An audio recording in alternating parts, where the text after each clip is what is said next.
Updates with Stephen, and we're going to start with new inflation figures that have just come out for the Eurozone's two biggest economies. Yeah, they don't make very pretty reading. Let's talk first about Germany, considered, of course, the motor for the Eurozone economy. Consumer prices there rose at a rate of 0.8% in July compared to July last year. That's the lowest level in 4 years. Here in France, the picture's even more dismal. The rate was just 0.5%. In France, month on month, prices actually fell by 0.3%. Now, low inflation across the Eurozone is prompting fears that the bloc could slip into deflation, a spiral of falling prices. That's, of course, bad news, because if prices are falling, customers spend less because they're holding back for prices to fall even further. That hurts the whole economy. It's one of the major concerns of the European Central Bank and a big problem in the Eurozone economy.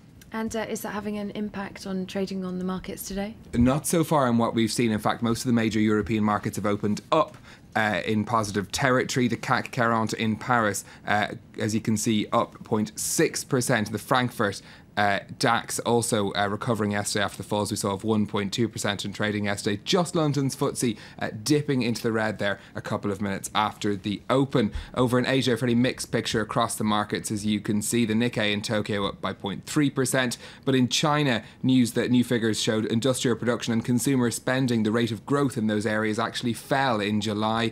The Shanghai Composite just dipping into the red on those news. That's on top of news that there was a fall in bank lending, which has sent the Chinese markets into the red. And we will stay in Asia, in fact, for our next story. Some more big economic news out of Japan. That's right, and the new figures showing that the Japanese economy, the world's third largest, of course, shrank by the biggest percentage since the earthquake and tsunami 3 years ago. Now, that's largely down to a sales tax increase that came into force at the beginning of April.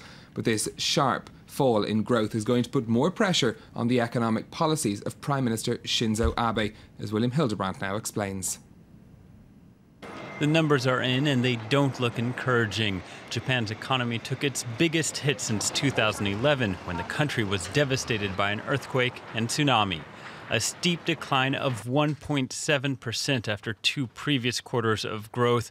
But the drop was expected. In April, Japan's Prime Minister Shinzo Abe announced a rise in sales tax from 5% to 8%. His effort to curb the world's biggest debt burden led to a shopping frenzy. Since then, consumer spending has fallen 5%, but officials say there's no reason for concern.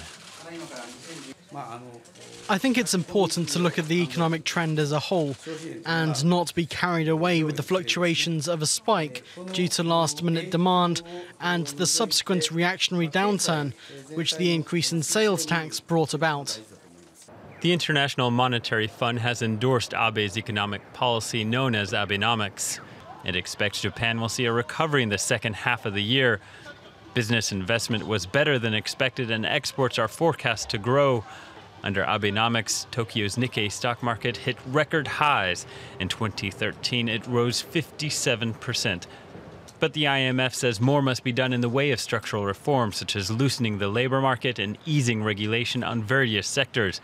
Abe also expects a heavy rebound by the end of the year, and if the Prime Minister gets what he wants, he's expected to raise the sales tax to 10% in 2015. Let's move on with a look now at some of today's other business news. And the Hong Kong-based airline Cathay Pacific has seen its net profits soar by more than 1,000% to almost $45 million.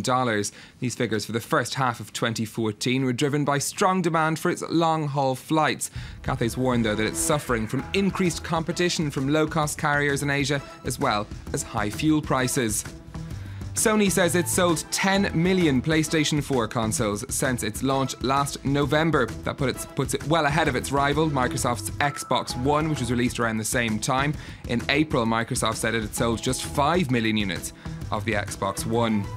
And Chinese state media says more than 1,000 companies in the auto industry have been implicated in a government inquiry into anti-competitive practices.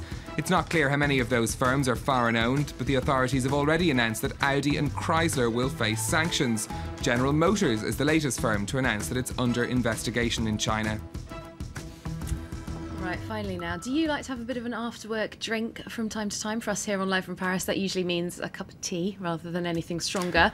But over in South Korea, workers at Samsung are being cracked down on, aren't they, Stephen, for their after-work drinking habits? Yeah, it's a change in policy to do with sort of what's in our mandatory after-work events or work dinners. They're trying to cut down on binge drinking at these events. Now, an employee speaking to the news agency Reuters said that a rule called 119 has been put in place in Samsung, applied to these evening work events. That means that there's just one type of alcohol in one place and only until 9 p.m. That sounds very sensible, doesn't it? I think that's what your mum would advise. But apparently, younger staff members at places like Samsung come under a lot of pressure to drink an awful lot at these events, which usually involve going to several different bars and drinking plenty of different alcohol. Now, there has been efforts already made at Samsung. They began 2 years ago to try to cut down on this culture of after-work drinking. Scene, of course, is important if you want to get ahead in these companies, but the policy is part of course, of lots of bigger changes at Samsung as well.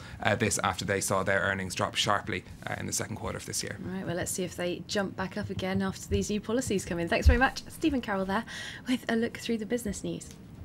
We're going to take